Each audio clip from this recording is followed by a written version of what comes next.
Welcome to Auditory Precision. Today we're going to be making a video for the patient, and the main question is, how do I know I have hearing loss? And if so, what type of hearing aid do I get?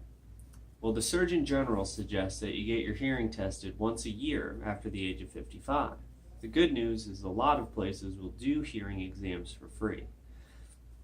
The other thing is we'll always have more success if we can catch your hearing loss as early as possible. And there is some reasons for that. One, if we have somebody who is really holding off on their hearing loss, and the hearing loss goes untreated for a long period of time, we can start to lose clarity of speech that we might not be able to bring back to you. The other thing is the correlation that we're now noticing between hearing loss and memory loss. Memory loss takes place anytime that there's neuron death within the brain. It takes place quicker than we can create new neurons. A lot of things can cause this. We have amyloid plaques that cause Alzheimer's disease. We have Lewy body proteins that go hand in hand with Parkinson's disease. But anytime that we have that, or atrophy, which is just shrinking or death of areas of the brain, we're going to start to have some memory issues. And in the auditory cortex is what is involved with hearing. The sound that we get from the cochlea goes to this area. And if we're not getting the signal there properly, it'll start to atrophy. Studies have shown 1 cubic centimeter more a year than average. Right next to the auditory cortex is an area called Wernicke's area. And this is what lets me understand the word that came in and comprehend it. So if I bring in the word flower, the auditory cortex hears it.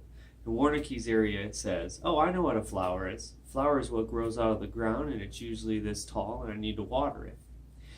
We don't want to see atrophy take place, especially ripple into Wernicke's area. This will start isolation, depression, confusion, and eventually it will start to lead to memory loss and dementia. So it's very important that we keep an eye on our hearing loss and treat it as early as possible. So say we get a hearing test. Now that I got a hearing test and it shows that I do need a hearing aid, what type do I get? Well, if you can see here, and I know it's a little hard, but this yellow area is called the speech spectrum. And this is where the alphabet will lie on our frequency range that speech encompasses. And if I have hearing loss here, what's taking place is everything within the red is what I'm hearing, and this is showing a right ear. And anything above this is what I'm missing. You can see here that I'm missing a lot more in this area, which is high frequencies, which is average. High frequencies are the first to go when we have hearing loss. And a lot of times you'll notice that is because when you have hearing loss, you should ask yourself, do I want things to be louder, or do I just want things to sound more clear because I'm not understanding exactly what you said? This is what we usually end up seeing. So what we want to do is add certain amount of decibels to each frequency so we can start to encompass this yellow area, and this is where we'll find the most success. So let's go over some styles and shapes of hearing aids. Well, a lot of people, when they say, okay, I'm willing to try a hearing aid, but I don't want anybody to see it, they talk about small ones that go within the ear, and these are called customs. This is actually a larger one, but it'll take a larger battery, so we won't have to change it as often.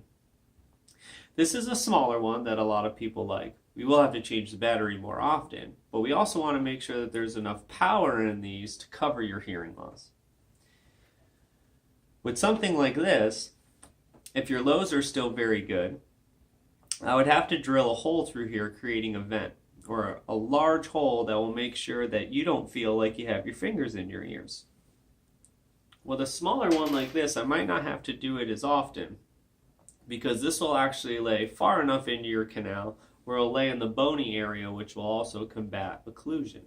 But we always have better success with these if we're noticing that a patient has a bit more loss in their low frequencies, because this will naturally bring up lows. And so these are fantastic, but we have to make sure that we're going to combat the side effect that comes with it. Now, the reason why people usually like those is because they remember the big dinosaur hearing aid that has the garden hose that comes down, and nobody wanted to wear that. So even if I have to hear my voice louder than everything else, I'm okay with it. This is kind of what I'm talking about. It's called a BTE, which goes behind the ear. This is actually a pretty slick version of it. We still use these. My 4-month-old baby actually has a pair of these, but we don't have to use them as much as possible, or as much often, I should say. So what happens here is that they're being replaced by what we call the RIC. And the RIC is a receiver in canal. And the reason why I like this is because with all the hearing aids that I've showed you before, the power is within the hearing aid. Meaning that if your hearing changes and all of a sudden it's not encompassing your hearing loss, you might be suggested to get a new hearing aid. And hearing aids can be expensive. With a receiver in the canal, one, I'm not dealing with that tube. This is a copper wire that will really just look like a strand of hair. This is a lot smaller, so you hide it very well behind the pinna. And then the amplifier and receiver, which is another word for speaker, goes right up against your eardrum, so we get a very natural sound. But the reason why I like this the most is because I can unplug it, plug in more power, erase the hearing aid, and you'll have a new hearing aid. Hearing aids are digital now, meaning that I can erase them over and over again. So once a year, when we get another look at your hearing loss, we have to see, has your hearing changed? And if so, we want the hearing aid to change with it. Your hearing will stay the same or get worse. It'll never get better. Our job is to make sure that we treat the hearing loss so the brain has no idea that that's taking place. And with something like this, it can last a lot longer. Hearing aids before would last maybe about 2 or 3 years on an average. Now that they're digital, they have longer warranties. If we keep them clean and treat them right, you're looking at about 7 to 10 years. So it's always important to buy a good set of hearing aids. No one needs the most expensive set of hearing aids, but I don't want to see anybody throw their money away with amplifiers or maybe with some bargain hearing aids. Because they can last a long period of time, get one that's going to sound good so you can get back all that quality time with your friends and family. The other thing is that most of the places that you'll visit will have more than one hearing aid. That's always important. To stay with a place that has the option to sell more than one type of hearing aid. And the reason why is they're subjective.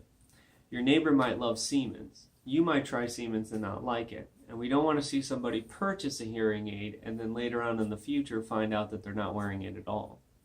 So it's important to be able to have options. So when you finally decide that you do want to keep the hearing aid, you're satisfied. And what I mean by that is that most places, and what they should do, is allow an assessment period for about 30 to 60 days. This way you get to try a hearing aid to see if it changes your life. That's the most important thing. That way you feel really comfortable trying a hearing aid. We have a lot of people that say, I want to think about it, I'll come back in 3 months, but we're going into the problem that I talked about earlier. Our word recognition is just going to get worse and worse to a point where we might not be able to help you. And this way, instead of thinking about something you've never even tried, you can at least put them in your ear, so when you are thinking about it, you actually have information on the subject to make the right choice. Thank you.